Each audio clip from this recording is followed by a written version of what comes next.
Baik ibu-ibu, bapak yang saya muliakan, kita artikan dan kita perjelas ayat Allah Subhanahu wa taala di dalam surat Al-Qari'ah ini. Bismillahirrahmanirrahim. Al-Qari'ah. Mal Qari'ah. Apa itu Al-Qari'ah? Wa ma adraka mal Qari'ah.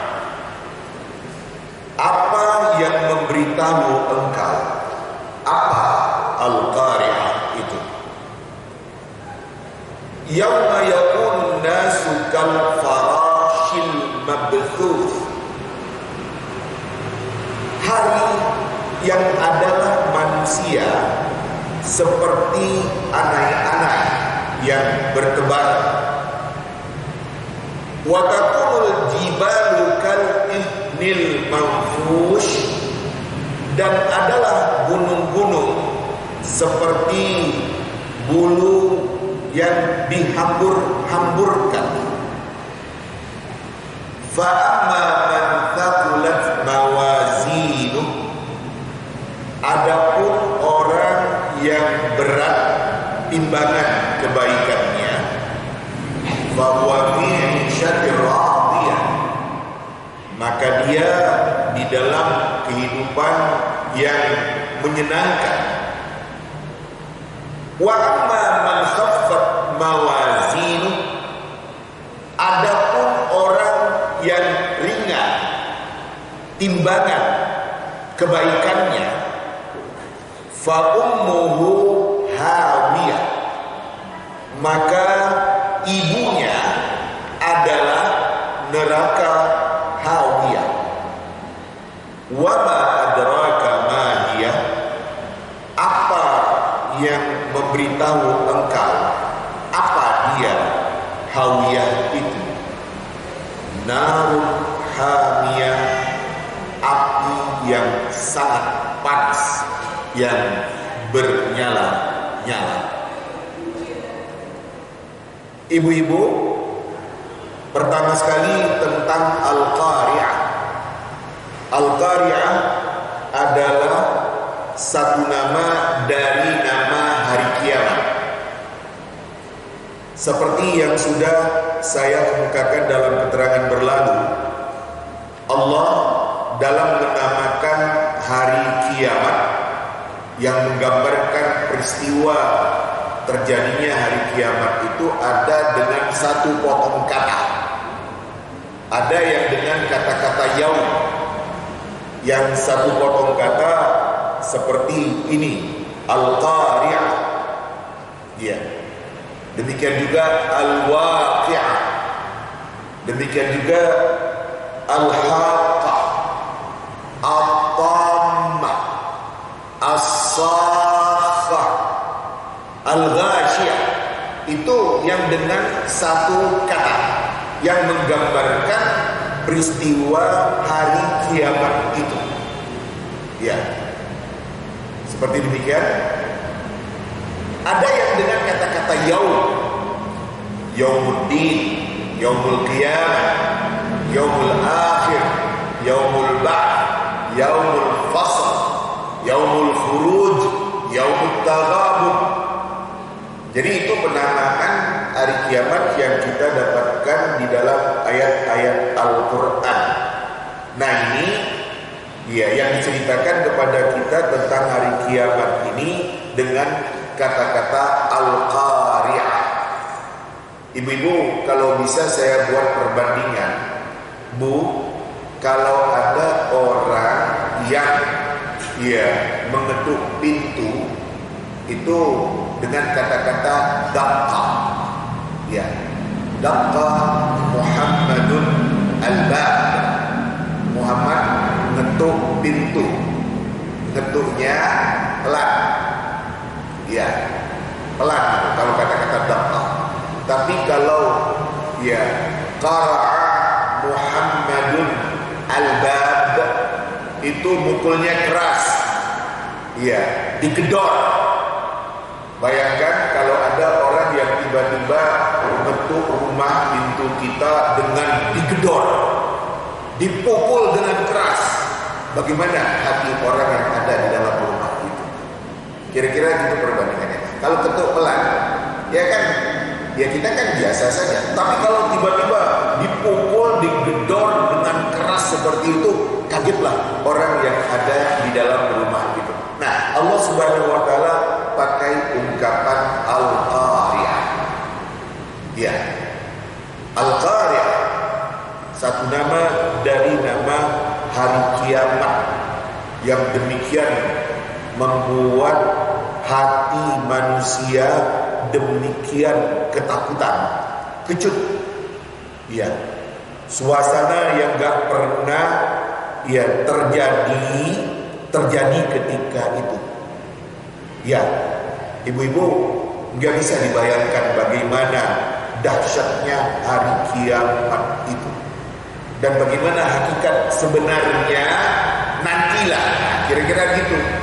Nantilah. Tapi Allah Subhanahu wa taala ada menggambarkan kepada kita tentang betapa memang ketika terjadinya hari kiamat itu sangat dahsyat sekali. Sebagai contoh, seperti yang dikatakan ya oleh Allah Subhanahu wa taala di dalam surat Al-Hajj pada ayat yang pertama, Allah Subhanahu wa taala menceritakan kepada kita tentang hari kiamat itu. Kata Allah, Bismillahirrahmanirrahim, ya ayyuhan nas, wahai manusia, ittaqu rabbakum, bertakwa kalian kepada Tuhan kalian. Inna zalzalatas sa'ati syai'un 'azim. Sesungguhnya goncangan hari kiamat itu adalah sesuatu yang sangat hebat sekali. Yauma tarawnaha tadhhabu kullu murdi'atin amma arda'at. Di hari kau lihat ketika hari kiamat itu, ibu wanita yang sedang menyusui bayinya lupa lalai dengan bayi yang ada di dalam susuannya. Wa tad'u kullu dzati hamlin hamlaha. Dan ibu yang sedang hamil tiba-tiba melahirkan kandungannya, bayi yang ada di dalam perutnya. Wa taran nasa sukara. Kau lihat orang-orang ketika itu sepertinya mabuk. Wa ma hum bisukara.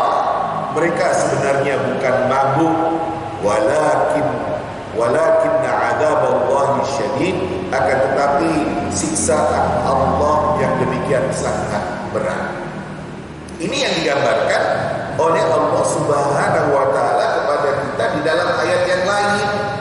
Bayangkan ibu yang sedang menyusui bayinya, yang bayinya sedang nempel seperti itu, bisa terlepas dan dia nggak tahu kok bayinya bisa lepas. Kan bayi yang menyusui itu kan dekat sekali dengan ibunya, di dalam dekapan ibu. Lepas bayi itu nggak tahu mana bayi. Kira-kira gitu. Ibu yang sedang hamil nunggu saat-saat kelahiran bayinya, tiba-tiba keluar bayi itu. Saking dahsyatnya hari kiamat yang terjadi, orang-orang kau lihat sepertinya mabuk. Bukan, mereka nggak mabuk kata Allah Subhanahu wa taala, tapi siksa Allah yang demikian sangat berat. Ibu dan bapak yang saya muliakan, sudah saya kemukakan dalam keterangan yang berlalu, ketika terjadinya hari kiamat, pada waktu hancur-hancurannya alam semesta jagat raya ini, sudah tidak ada lagi orang yang beriman. Makanya karena sudah tidak ada orang yang beriman, dihancurkan oleh Allah Subhanahu wa taala. Selama masih ada orang yang beriman yang bersujud kepada Allah Subhanahu wa taala, insyaallah belum akan terjadi yang namanya hari kiamat. Tapi kita katakan manusia yang ada di dalam kehidupan kita sekarang ini, dia secara perlahan bergeser menuju melupakan Allah Subhanahu wa taala, melalaikan Allah Subhanahu wa taala, tidak mau tahu dan tidak peduli dengan Allah Subhanahu wa taala. Dalam suatu kesimpulan, dunia atau manusia yang ada dalam kehidupan di dunia sekarang ini bukan tambah baik, tapi tambah maksiat. Di suatu saat sampai kepada puncaknya terjadilah hari kiamat itu. Nah, ibu-ibu, Allah Subhanahu wa taala katakan demikian. Ya,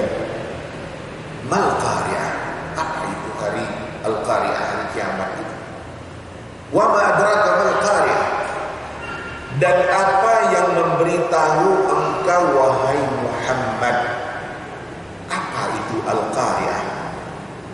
Allah Subhanahu wa taala katakan seperti demikian, sepertinya nggak ada ilmu sama sekali tentang hari kiamat itu. Betapapun mau dibayangkan, nggak akan pernah terbayangkan dan jauh dari perkiraan manusia. Betul-betul dahsyat dan demikian mengerikan. Itulah ya gambaran hari kiamat yang akan terjadi nanti. Kemudian di dalam ayat ini Allah Subhanahu wa taala mengatakan yauma yakunun nasu kal farashil mabthuth. Di hari terjadinya hari kiamat itu adalah manusia yang ada seperti anai-anai yang bertebaran. Ibu-ibu, anai-anai, iya, yang berebut, ya, untuk ya mendatangi cahaya, untuk menyerbu cahaya. Di waktu malam ada anai-anai, atau di dalam kehidupan kita larong, ya. Bagaimana keberadaan larong itu ketika ada lampu yang terang, demikian menyerbu lampu yang terang itu. Dan ini adalah gambaran manusia nanti ketika terjadinya hari kiamat. Dan manusia ketika itu dia tidak tahu apa sebenarnya yang akan dilakukan, karena huru hara hari kiamat yang demikian sangat ya dahsyat dan mengerikan itu. Ibarat anai-anai. Cobalah perhatikan anai-anai ataupun laron, ada api, ada cahaya, diserbu, didatangi, dan ujungnya dia itu terjatuh celaka. Nah, manusia pada hari kiamat itu diungkapkan oleh Allah Subhanahu wa taala seperti anak-anak yang bertebaran, yang pergi ke sana kemari mengejar cahaya-cahaya yang ada, dan ujungnya dia itu terjatuh dan kemudian mati. Itu yang digambarkan oleh Allah. Wa takunul jibalu kal ihnil manfush. Adalah gunung-gunung yang kita lihat di dalam kehidupan kita sekarang ini demikian kokoh berdirinya, demikian gagah gunung yang ada. Kata Allah, ketika terjadinya hari kiamat itu kal ihnil manfush, seperti bulu yang dihambur-hamburkan. Kalau kita ketahui di dalam kehidupan kita ada bulu ayam umpamanya, dihamburkan, ada angin yang demikian sangat kencang yang bertiup, itu bulu itu bertebaran, berterbangan entah kemana-kemana, ditiup oleh angin yang bertiup dengan sangat kencangnya. Nah, gunung yang ada itu yang demikian kokoh, kita lihat ya di dalam kehidupan kita di dunia sekarang ini, gunung itu akan hancur berantakan, dan kemudian ibarat ya bulu-bulu yang ditiup angin kencang. Lihatlah betapa gunung yang demikian ya hebat, perkasa, kokoh. Ketika terjadinya hari kiamat, dia gunung itu seperti bulu-bulu yang ditiup angin kencang bertebaran, ya entah kemana, entah kemana. Apalagi manusia yang demikian lemah, yang tidak punya daya, gunung saja seperti itu, apalagi manusia. Ini yang dikatakan oleh Allah Subhanahu wa taala kepada kita. Nah, kemudian setelah terjadinya peristiwa hari kiamat yang demikian sangat dahsyat itu, ibu-ibu, bapak yang saya muliakan, Allah Subhanahu wa taala menjelaskan bagaimana keberadaan manusia di hari kiamat dengan proses pengadilan Allah Subhanahu wa taala. Ibu dan bapak yang saya muliakan, manusia akan diperiksa oleh Allah Subhanahu wa taala, akan dihisab oleh Allah Subhanahu wa taala, akan dilakukan pemeriksaan, ya, akan diperiksa oleh Allah. Nah, Allah Subhanahu wa taala di dalam ayat ini mengemukakan tentang timbangan manusia terkait timbangan kebaikan manusia. Apakah manusia yang ditimbang nantinya lebih berat timbangan kebaikannya atau lebih ringan? Ibu, bapak yang saya muliakan, di dalam ayat ini Allah katakan fa amma man thaqulat mawazinu. Adapun orang yang berat timbangan kebaikannya, dalam kurung lebih banyak pahalanya dibandingkan dengan dosanya. Kata Allah, kalau memang lebih berat timbangan kebaikannya, lebih banyak pahalanya, fahuwa fi 'ishatir radiyah. Dia, orang itu ada di dalam kehidupan yang dia itu ridha, dia senang, dia bahagia, dia puas. Ini adalah gambaran orang yang beriman. Ketika orang beriman di dalam kehidupan dunianya, orang beriman itu beribadah kepada Allah, melakukan kesalihan-kesalihan, kebaikan-kebaikan. Adakah salah manusia yang beriman itu? Adakah dosanya? Jawabnya ada. Tapi lebih banyak ya kebaikan, lebih banyak pahala dengan ibadah dan amal yang dilakukan. Kalaupun dia punya salah dan dosa sedikit bila dibandingkan dengan kebaikan-kebaikan yang dilakukannya dengan pahala yang ada. Ibu-ibu, kita sebagai orang beriman nggak akan pernah lepas dari yang namanya salah. Tidak akan pernah yang lepas dari yang namanya dosa, terutama sekali salah dan dosa kecil. Tapi kita kan beristighfar, minta ampun kepada Allah. Kita nyatakan taubat kepada Allah Subhanahu wa taala dikala kita dengan salah yang kita lakukan. Dan Allah Subhanahu wa taala ngerti tentang kita. Bahwasanya kita ya pasti dengan kesalahan, pasti dengan dosa yang kecil-kecil itu, pasti. Tapi jauh lebih banyak kebaikan yang ada, pahala yang ada dengan ibadah dan amal yang kita lakukan. Ya, Allah ngerti tentang kita yang punya kelalaian, yang punya lupa, yang punya agak enteng, yang punya ya kadang nggak mau tahu, tapi setelah itu sadar, astagfirullahaladzim. Nah, kita berharap kita diberi ampunan oleh Allah Subhanahu wa taala dengan salah dan dosa yang kita lakukan itu.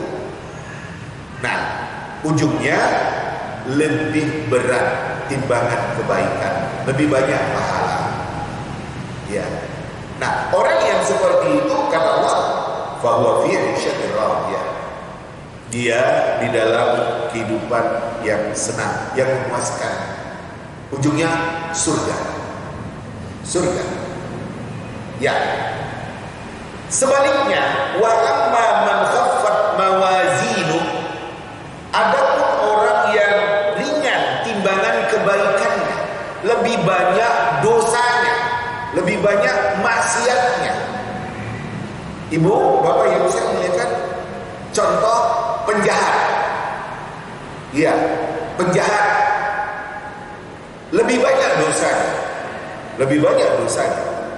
Karena iya, dia sudahlah gak dengan agama, gak sholat, gak puasa umpamanya, tapi kemudian dia itu dengan perbuatan yang sifatnya maksiat kepada Allah, iya, minum minuman keras, berjudi, berzina, merampok, iya, menjamret, menganiaya orang. Penjahat, kesimpulannya, iya, lebih banyak dosanya. Adakah kebaikannya? Ada, tapi sedikit bila dibandingkan dengan salah dan dosanya, kejahatan dan kemaksiatannya. Ya, itu contohnya penjahat. Saya selalu contohkan, saya katakan, ketika seorang penjahat berhasil merampok nasabah bank, dia bagi-bagi kepada tetangganya. Ya, Ketika ada tetangganya tanya, "Mas, banyak uang?" Ya, udah gak usah tanya. Udah. Orang tahu kok dia penjahat. Ya, ya ada kemungkinan barangkali dia bantu pembangunan masjid atau musola yang ada di dekatnya, dimasukkannya ke omplok. Jadi, adakah baiknya penjahat? Ada, tapi sedikit bila dibandingkan dengan jahatnya, dengan maksiatnya, dengan dosanya. Nah, kalau sang penjahat terus seperti itu dan tidak bertobat kepada Allah Subhanahu wa taala, ya ini fa ummuhu hawiyah. Ibunya neraka hawiyah. Allah ungkapkan dengan kata-kata fa ummuhu hawiyah. Ibunya adalah neraka hawiyah sebagai penghinaan terhadap orang jahat, orang maksiat itu. Ibu, kita lihat apabila ada anak masih kecil, dia setelah dia keluar bermain, kemudian dia itu kembali kepada ibunya, yang didapatkannya adalah dekapan hangat sang ibu, kasih sayang sang ibu. Tapi ini bukan dia kenikmatan, bukan kebaikan yang akan didapatkan, tapi adalah siksa. Fa ummuhu hawiyah. Ibunya dalam kurung tempat kembalinya adalah neraka hawiyah. Wa ma adraka ma hiya? Apa yang memberitahu engkau hai Muhammad? Apa hawiyah itu? Narun hamiyah. Api yang demikian sangat panas, bernyala-nyala. Sudah saya kemukakan dalam keterangan yang berlalu hadis Nabi SAW yang menyebutkan tentang api neraka. Kata Nabi SAW di dalam suatu hadis, narukum allati tuqiduna fid dunya juz'un min sab'ina juz'an min nari jahannam. Api yang kalian nyalakan di dunia, maksimalnya api dunia adalah 1 bagian dari 70 bagian api neraka jahanam nanti. Jadi maksimal api dunia kita sekarang ini baru 1/70. Masih ada 69/70 lagi. Betapa panasnya. Dan sudah saya kemukakan dalam keterangan yang berlalu hadis Nabi SAW yang menjelaskan kepada kita bagaimana api yang dinyalakan, api neraka yang dinyalakan. Hadis Nabi SAW yang menyebutkan, uqida 'alan nari alfusanatin ihmarra. Dinyalakanlah api itu 1000 tahun sehingga merah. Thumma uqida 'alaiha alfusanatin hatta ibyadda. Kemudian dinyalakan lagi selama 1000 tahun sehingga menjadi putih. Thumma uqida 'alaiha alfusanatin hatta iswadda. Kemudian dinyalakan lagi 1000 tahun sehingga menghitam.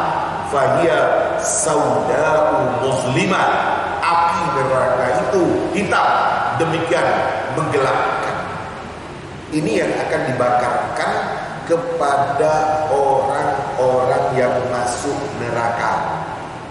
Ya seperti ini. Ya. Nah, ibu dan bapak yang saya muliakan, terkait dengan ayat Allah Subhanahu wa taala ini, gambaran yang kita dapatkan dari ayat Allah Subhanahu wa taala yang menyebutkan tentang 2 bentuk manusia di hari kiamat setelah diperiksa, dihisab oleh Allah Subhanahu wa taala. Ada orang yang lebih berat timbangan kebaikannya, beriman, taat, saleh, baik, istiqamah dari awal sampai akhir, husnul khatimah, insyaallah seperti itu, ujungnya surga. Ya, ini orang yang lebih berat timbangan kebaikannya. Yang tadi saya katakan dia istiqamah dengan ketaatan, dengan kesalehan, terus sampai akhirnya meninggal dunia, husnul khatimah, ujungnya adalah surga. Sebaliknya penjahat penjahat yang kita contohkan tadi itu istiqamah dengan jahatnya, dengan maksiatnya, nggak taubat sampai tua, ujungnya su'ul khatimah. Waliyadzubillah. Kita berlindung kepada Allah Subhanahu wa taala.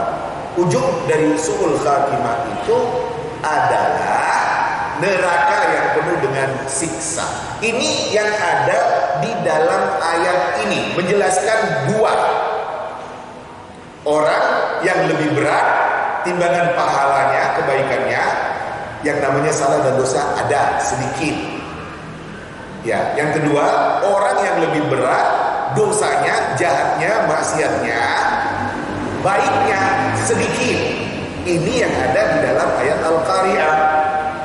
Ibu dan bapak yang saya muliakan, ternyata ada orang yang ketika ditimbang sama antara kebaikannya, pahalanya dengan dosanya. Ini di dalam ungkapan ayat Al-Quran disebut dengan orang Al-A'raf. Orang Al-A'raf. Ya, di dalam surat Al-A'raf, ibu dan bapak yang saya muliakan, pada ayat yang ke-46 dan 47 kita dapatkan gambaran orang Al-A'raf. Nabi ketika ditanyai tentang orang Al-A'raf itu, kata Nabi menjawab, orang yang sama antara pahalanya dengan dosanya. Sama, ditimbang sama antara pahala dan dosa. Ibu, bapak yang saya muliakan, orang Al-A'raf ini kesimpulannya digantung oleh Allah Subhanahu wa taala. Belum jelas kedudukannya, akhirnya kemana? Ke surga atau ke neraka. Di dalam potongan ayat pada surat Al-A'raf ayat ke-46 dan 47 itu kita dapatkan potongan ayat yang menyebutkan wa bainahuma hijab. Di antara keduanya, antara penghuni surga dan neraka ada pembatas. Wal wa'alal a'rafi rijalun ya'rifuna kullan bisimahum. Di atas tempat yang tinggi itu ada orang-orang yang mereka saling mengenal di antara mereka dengan tanda-tanda mereka yang ada. Wa nadau ashabal jannah. Mereka menghimbau, manggil orang surga, mengatakan assalamun alaikum. Hei, selamat ya untuk kalian. Lam yadkhuluha wa hum yatma'un. Mereka sangat ingin untuk masuk surga, tapi mereka gak bisa masuk surga karena pahalanya gak cukup untuk membuat dia masuk surga. Ya, 50-50. Gambarannya, orang ini waktu hidup di dunia berkawan dengan orang soleh, ikut sholat di masjid, hadir di dalam pengajian, beramal, dia ikut beramal. Ketika berkawan dengan orang yang maksiat, dia berjudi, dia minum, dia berzina, dia dengan kemaksiatan. Ini dia orangnya. Orang Al-A'raf yang dikatakan oleh Nabi SAW sama antara pahala dengan dosanya.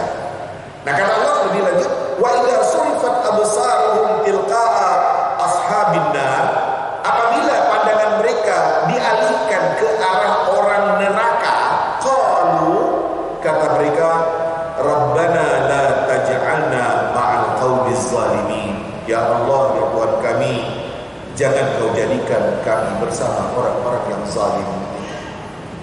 Orang Al-A'raf yang sama antara pahala dengan dosanya digantung oleh Allah Subhanahu wa taala. Ingin masuk surga, pahalanya gak cukup untuk membuat dia masuk surga. Takut dengan neraka yang penuh dengan siksa itu, tapi dia juga gak akan dimasukkan ke dalam neraka karena antara dosa dan pahala, antara kebaikan dengan kejahatan 50-50, sama. Ujungnya orang Al-A'raf masih akan dimasukkan oleh Allah ke dalam surga dengan syafaat Nabi sallallahu alaihi wasallam. Tapi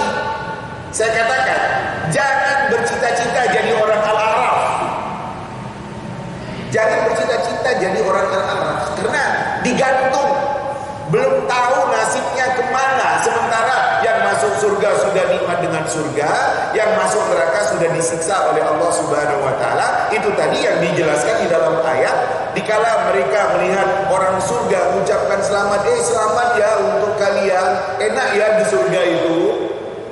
Tapi mereka gak bisa masuk surga karena pahalanya kurang. Ya. Melihat ke arah orang neraka, takut, ngeri, gak mau, dan menyatakan, ya Allah, jangan kau jadikan kami bersama dengan kaum yang zalim itu, dengan orang-orang yang zalim.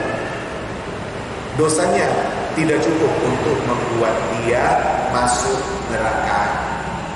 Nah, saya katakan gak enak jadi orang al-a'raf karena digantung oleh Allah. Yang namanya digantung itu gak enak, harus pasti. Nah, ketika kita hidup di dunia sekarang ini, kita harus memastikan, dalam tanda petik kata-kata saya, sebagai upaya dan kesungguhan kita, kita harus memastikan diri kita menjadi orang beriman yang sebenarnya, dengan ketaatan beribadah, dengan amal, dengan kebaikan. Kita berusaha untuk istiqamah dengan ketaatan dan kesalihan itu. Kalau nanti mati, kata Allah Subhanahu wa taala, ya matilah, tapi mati kita dalam keadaan husnul khatimah. Amin ya rabbal alamin. Salah-salah yang kita lakukan, ibu-ibu, kita berharap diampuni oleh Allah Subhanahu wa taala. Makanya kita banyak beristighfar, minta ampun, nyatakan taubat kepada Allah Subhanahu wa taala, karena kita pasti punya salah, punya dosa. Tapi ya itu, Allah ngerti tentang kita sebagai manusia yang di suatu saat yang ada lalai, ada lupa, ada anggap enteng, ada gak mau tahu, sudah diingatkan tapi gak peduli. Tapi setelah itu astagfirullahaladzim. Ternyata saya tadi salah ngomong. Ternyata saya tadi salah sikap. Astagfirullahaladzim. Nah, seperti itu. Nah, inilah yang dijelaskan oleh Allah Subhanahu wa taala kepada kita melalui ayat Al-Qari'ah ini. Allah Subhanahu wa taala hanya menjelaskan ada dua bentuk manusia. Orang yang berat timbangan kebaikannya sedikit, salah dan dosanya, berujung dengan kehidupan yang senang, masuk surga. Sebaliknya, orang yang ringan timbangan kebaikannya, lebih banyak dosanya, ya, dibandingkan dengan kebaikan yang dilakukannya, orang ini berujung dengan neraka. Tapi dilengkapi dengan ayat Allah Subhanahu wa taala di dalam surat Al-A'raf yang diceritakan kepada kita, dan Nabi menjelaskan itu. Ada orang Al-A'raf yang oleh Nabi dikatakan orang Al-A'raf itu adalah sama antara pahala dengan dosanya. Dia digantung oleh Allah Subhanahu wa taala, belum ditentukan kemana posisinya, ujungnya masuk surga juga, tapi dengan syafaat Nabi sallallahu alaihi wasallam. Ibu dan bapak yang saya muliakan, inilah ayat Allah Subhanahu wa taala yang kita baca ya di pagi hari ini, yang menjelaskan kepada kita tentang suasana hari kiamat. Demikian juga manusia yang dibagi oleh Allah dengan dua bagian, yang lebih berat pahala kebaikannya ujungnya surga, yang lebih berat dosa dan salahnya adalah ujungnya neraka. Demikian yang bisa saya jelaskan, mudah-mudahan bisa menambah pemahaman dan pengertian kita terhadap ayat Allah Subhanahu wa taala yang kita baca di pagi hari ini. Uraiannya saya cukupkan demikian. Berikut barangkali ada yang menjadi pertanyaan bagi ibu-ibu, monggo untuk disampaikan, dipersilakan untuk kita lebih memantapkan. Monggo. Silakan, ada yang menjadi pertanyaan? Ada Bu? Silakan. Assalamualaikum warahmatullahi wabarakatuh. Waalaikumsalam. Yang ditanyakan tentang Al-A'raf yang sama pahala dan dosanya. Sekarang kalau kita sebagai seorang muslimah kan yang masih subur itu biasanya kita ada terhalang tidak beribadah selama 1 minggu. Itu yang muslimah.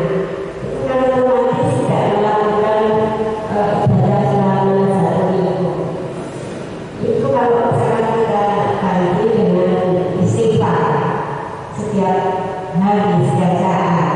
Apakah bisa menutupi dosa yang telah dilakukan masa lalu? Kemudian yang kedua, misalkan kita punya orang tua dan orang tua itu sakit parah, yang kita akan minta maaf. Tapi sebelum kita minta maaf, orang tua tersebut sebelum bapak ini yang kita tadi yang akan melakukan kebaikan itu sudah termasuk pahala bagi kita, karena kita belum sempat minta maaf kepada bapak atas kesalahan kita. Terima kasih. Assalamualaikum warahmatullahi wabarakatuh.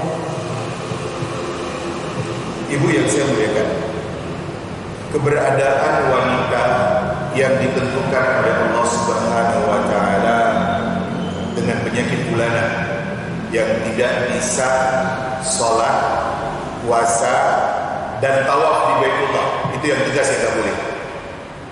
Ya, Nabi SAW menyebutkan tentang wanita seperti itu sebagai naqisatu din, kurang keberagamaannya, karena di dalam beberapa hari yang disebutkan itu nggak bisa sholat, nggak bisa puasa, dan kalau di Mekah nggak bisa tawaf di Baitullah, kan seperti itu.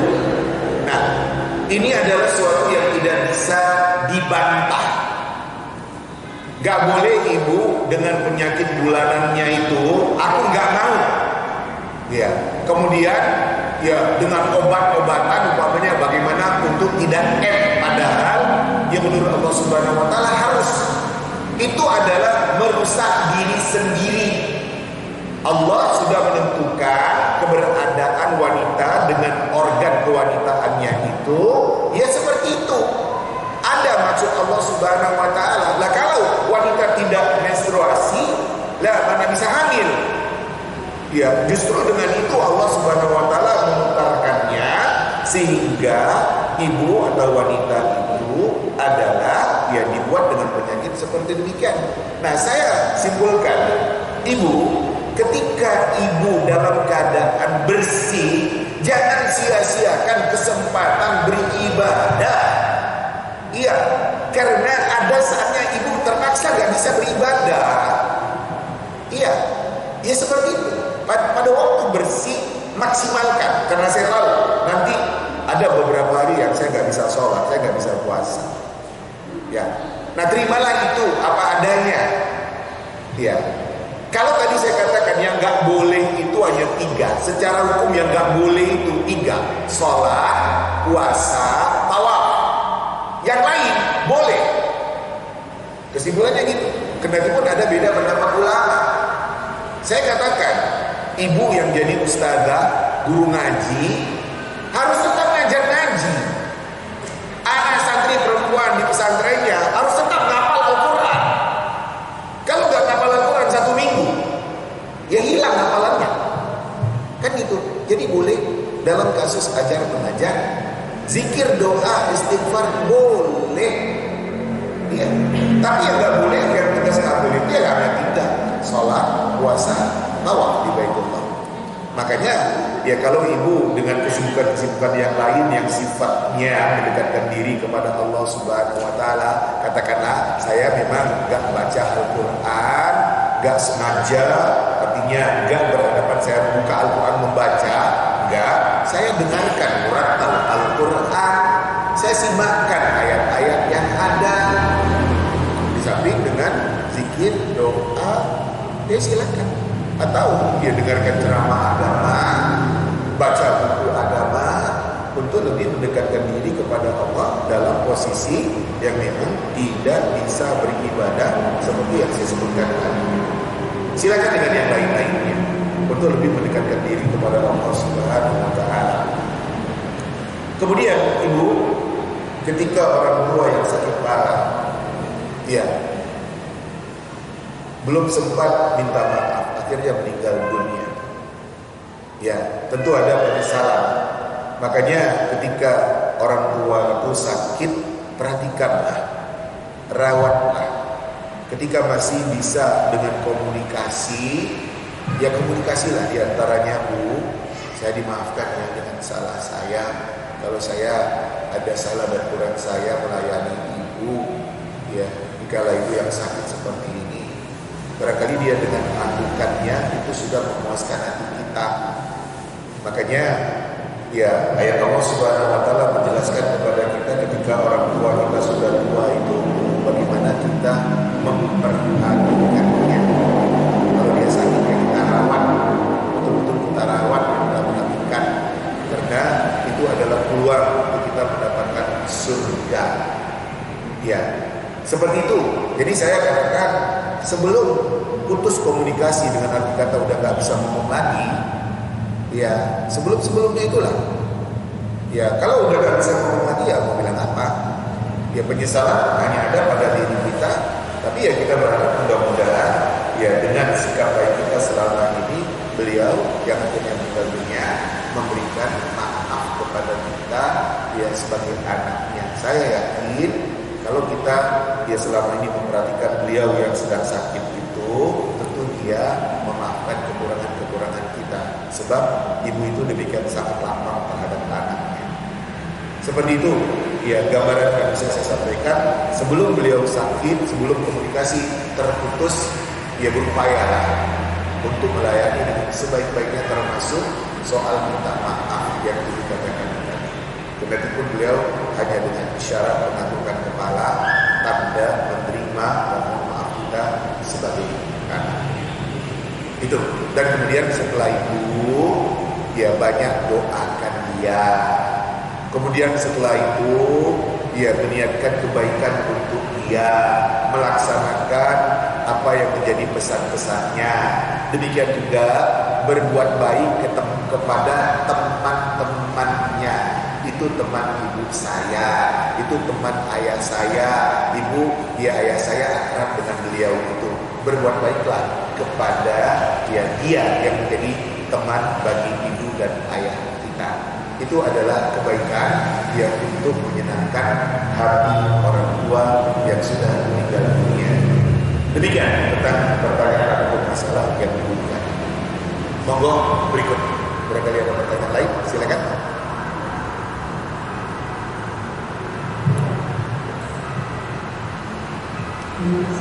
Assalamualaikum warahmatullahi wabarakatuh. Assalamualaikum. Kita tahu dan selalu di dalam ayat juga sudah sering disampaikan bahwa setelah kita meninggal kita akan dihisab semuanya, antara lain dari harta yang kita dapat juga akan dihisab. Pertanyaannya, jika selama kita di dunia kita mendapatkan harta dari yang mungkin tidak halal, katakanlah dari hasil ribawi, tapi setelah kita sadar, kita hijrah, ternyata harta tidak baik. Jadi kita jual, kita habiskan harta itu. Nah pada saat kita meninggal, apakah itu masih bisa? Apa yang sudah pernah kita dapatkan, tapi setelah saat kita meninggal, itu harta sudah tidak ada semua. Demikian. Wassalamualaikum warahmatullahi wabarakatuh. Waalaikumsalam warahmatullahi wabarakatuh. Ibu yang saya muliakan, termasuk yang ditanyakan atau yang akan diperiksakan kepada seseorang di hari kiamat nanti adalah ya tentang harta. Yang di dalam hadis dikatakan min aina iktasabahu wa fima anfaqah. Dari mana kamu dapatkan harta itu dan untuk apa saja kau pergunakan. Dua sisi. Dari mana kamu dapatkan dan untuk apa saja kamu pergunakan. Jadi dua yang akan dipertanyakan. Apakah mendapatkan harta itu secara benar, ya, atau secara tidak benar? Ya, kita tahu apakah kita mendapatkan rezeki secara benar, halal, insya Allah, atau dengan cara tidak benar. Seperti umpamanya kita katakan nipu orang, larikan uang teman, termasuk korupsi, termasuk dia melakukan manipulasi di kantor perusahaan, dan cara-cara yang kita katakan itu cara yang tidak dibolehkan oleh agama. Kita tahu itu. Semua kita tahu apakah harta yang kita dapatkan benar atau tidak benar. Dan kemudian untuk apa saja dipakaikan? Ya, pemakaian harta yang benar. Pertama, untuk kehidupan pribadi di dalam kehidupan rumah tangga saya. Saya bahagiakan keluarga saya, istri dan anak-anak saya dengan harta yang saya dapatkan. Silakan, kami punya rumah besar, mobil kami cukup bagus, alhamdulillah. Segala sesuatunya di rumah tangga lengkap dan ada. Boleh. Kemudian saya pakaikan untuk ibadah. Saya pergi haji, saya pergi umrah. Silakan. Kemudian sebagian dari harta itu saya amalkan. Zakat, infak, sedekah, bantuan, sumbangan, dan lain-lain. Kalau benar di dalam mendapatkan, benar di dalam mempergunakan, selamat. Tapi kalau tidak benar dalam mendapatkan harta, demikian juga tidak benar di dalam mempergunakan harta, celaka. Ini dia. Jadi seperti itu terkait dengan harta. Nah, ibu yang saya muliakan, kalau memang ada harta-harta yang kita katakan itu saya dapatkan dulu dengan cara yang tidak benar. Contoh, pejabat yang dapatkan tanah itu dia dengan mencaplok atau mengambil tanah rakyat, mentang-mentang dia pejabat. Dia tahu, ya, dia ngambil tanah orang, tanah rakyat dengan secara tidak benar, atau dia berhasil korupsi, kendati pun tidak ketangkap KPK umpamanya, tapi dia tahu, ya, dia berhasil korupsi ketika itu, melakukan manipulasi, melakukan markup atau apa namanya, tahu dia itu hasil korupsi dulu. Nah, kalau seperti keadaannya seperti itu, wakafkan untuk agama Allah. Wakafkan. Jadi saya nggak mau dengan harta ini. Pokoknya saya lepas. Ya, rumah yang ada di sana atau tanah yang ada di sana saya wakafkan. Saya wakafkan. Silakan dipakai untuk perluasan masjid atau untuk pembangunan sekolahan, pesantren atau apa umpamanya. Ya seperti itu. Ya, kalau begitu dia akan lepas. Jadi tidak akan dimanfaatkan untuk kehidupan yang bersifat pribadi. Enggak. Untuk pemanfaatan yang sifatnya pribadi, tapi dilepas. Saya katakan harta yang haram itu, ya ibaratnya dia membuangkan air ke laut. Terserah Allah, pokoknya aku gak mau. Aku tahu itu dapatnya dengan cara gak benar dulu. Terserah Allah, pokoknya aku gak mau. Supaya nanti jangan bermasalah di hadapan Allah Subhanahu wa Ta'ala. Ya seperti itu. Seperti itu. Jadi bukan akan dimanfaatkan untuk ya kehidupan pribadi atau dengan anak-anak yang ada, padahal itu didapatkan dengan cara yang tidak benar. Sehingga barangkali anak-anak tanya, loh ya kok tanah itu ya diwakafkan sih, kan strategis itu. Ya biar aja lah. Ya kira-kira seperti itu. Sebab saya gak mau nanti bermasalah, sebab saya tahu itu tanah itu saya dapatkan dengan cara yang tidak benar dahulunya. Ini untuk kita bisa selamat terkait dengan harta yang ada. Apabila ada seseorang yang tetap menyimpan harta haram, harta yang tak benar itu hanya akan menjadi bekalnya ke arah neraka. Itu hadis Nabi SAW mengatakan, oh iya, saya katakan ya hasil-hasil yang gak benar itu saya pakaikan untuk kehidupan pribadi, ya rumah tangga dengan anak-anak, ya juga gak boleh. Ya lepas saja lah, saya katakan. Lepas sajalah, dan sembari kita minta ampun kepada Allah, mudah-mudahan Allah Subhanahu wa Ta'ala mengampuni. Dan yang jelas saya tahu bahwasanya itu saya dapatkan dulu dengan cara tidak benar. Ini terkait dengan harta yang didapatkan secara tidak halal. Memang berat. Saya katakan, Bu, orang miskin akan lebih cepat masuk surga karena gak ada yang akan diperiksakan kepadanya terkait dengan harta. Orang kaya yang banyak hartanya itu akan diperiksa dan akan dipertanyakan oleh Allah Subhanahu wa Ta'ala. Kalau memang dia benar dalam mendapatkan harta dengan kaya yang ada, dia selamat. Tapi kalau enggak, dia bermasalah. Di dunia barangkali bisa lepas, tapi dia di akhirat tidak akan pernah bisa lepas dari pengadilan Allah. Itu tentang pertanyaan yang dikemukakan. Ibu, Bapak yang saya muliakan, demikian dulu kajian kita di pagi hari ini. Mudah-mudahan bisa menambah pemahaman dan pengertian kita tentang ayat-ayat Al-Quran yang kita pelajari. Berikut Ibu dan Bapak yang saya muliakan, saya sampaikan barangkali sudah ada yang tahu juga. Senin yang lalu, ibunda dari Bu Titi, mertua dari Pak Tantowi, dokter, ya, Yayasan Integritas ini meninggal dunia. Dia meninggal dunia. Ya, mari dalam kesempatan ini di samping doa kita untuk kita iringkan juga dengan doa untuk beliau, ibunda dari Ibu Titi. Mudah-mudahan amal ibadah beliau diterima oleh Allah Subhanahu wa taala. Karena saya kenal baik, saya dekat dengan beliau, orangnya orang taat beribadah, orang banyak amal. Ya, dan mudah-mudahan salah dan dosa beliau dia diampuni oleh Allah Subhanahu wa taala dan dia mendapatkan syurga yang penuh dengan kenikmatan. Kita hadapkan hati kita kepada Allah Subhanahu wa taala, bermohon untuk kita dan juga untuk beliau yang telah.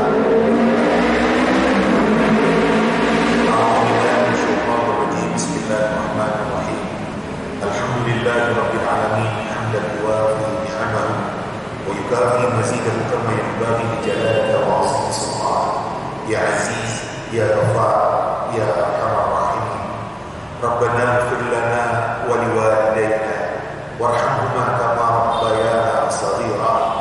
Rabbana ighfir lana wa li ikhwanina alladhina sabaquna bil iman wa la taj'al fi qulubina ghillan lil ladzina amanu rabbana innaka ra'ufur rahim. Rabbana zalamna anfusana wa illam taghfir lana wa tarhamna lanakunanna minal khasirin. Rabbana la tuzigh qulubana ba'da idh hadaytana wa hab lana min ladunka rahmah innaka antal wahhab.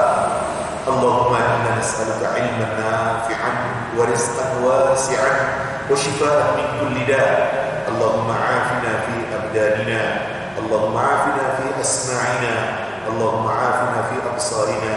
La ilaha illa anta. Allahumma a'inna 'ala dhikrika wa syukrika wa husni ibadatik. Allahumma ya muqallibal qulub, thabbit qulubana 'ala dinik, thabbit qulubana 'ala ta'atik. Allahumma ighfir laha warhamha wa'afiha wa'fu 'anha wa akrim nuzulaha wa wassi' madkhalaha waghsilha bil ma'i wal thalji wal barad wa naqqiha min al khataaya kama yunqqa al-thawb al-abyad min ad-danas wa abdilha daran khairan min dariha wa abdilha daran khairan min dariha wa zawjan khairan min zawjiha wa qiha fitnatal qabri wa 'adzaban nar. Allahumma la tahrimna ajraha wa la taftinna ba'daha waghfir lana wa laha. Rabbana atina fid dunya hasanah wa fil akhirati hasanah wa qina adzaban nar. Wa sallallahu ala Muhammadin nabiyil ummi wa ala alihi wa sahbihi wasallim walhamdulillahi rabbil alamin.